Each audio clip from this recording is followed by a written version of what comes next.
ஈரான்ல இருந்தா இது கன்சிடர் ஈரான் தானே இருக்கு. ஆமா இதோடு போதுங்க, இதோடு போதுங்க. இஸ்ரேல் ஈரான் போர் நடந்து வரும் நிலையில் பாலிஸ்டிக் ஏவுகணைகள் குவைத் நாட்டின் மீது பறந்து செல்லும் காட்சிகள் தற்போது இணையத்தில் வைரலாகி வருகிறது. இதற்கு அதிகாரிகளும் தற்போது விளக்கம் அளித்து வருகிறார்கள். அவை நாட்டின் வான்வெளிக்கு வெளியே இருந்ததால் அச்சுறுத்தலை ஏற்படுத்தவில்லை என்று குவைத் ராணுவ அதிகாரி ஒருவர் கூறியுள்ளார். குவைத் மீது பாலிஸ்டிக் ஏவுகணைகள் பறக்கும் வீடியோ தற்போது சமூக ஊடகங்களில் வைரலானதை அடுத்து அதிகாரிகளும் அதற்கு விளக்கம் அளித்து வருகிறார்கள்.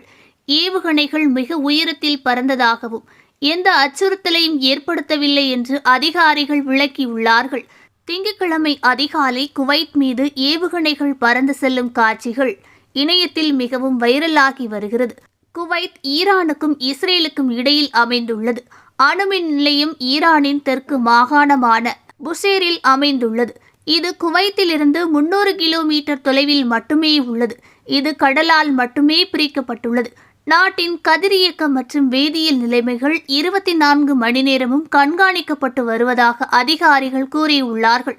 இதனால் மக்கள் யாரும் பயப்பட தேவையில்லை என்று அதிகாரிகள் தற்போது கூறியுள்ளார்கள். தற்போது நிலைமை சாதாரணமாக இருப்பதாகவும் கவலைப்பட தேவையில்லை என்றும் அனைத்து வளைகுடா நாடுகளும் கூறியுள்ளது.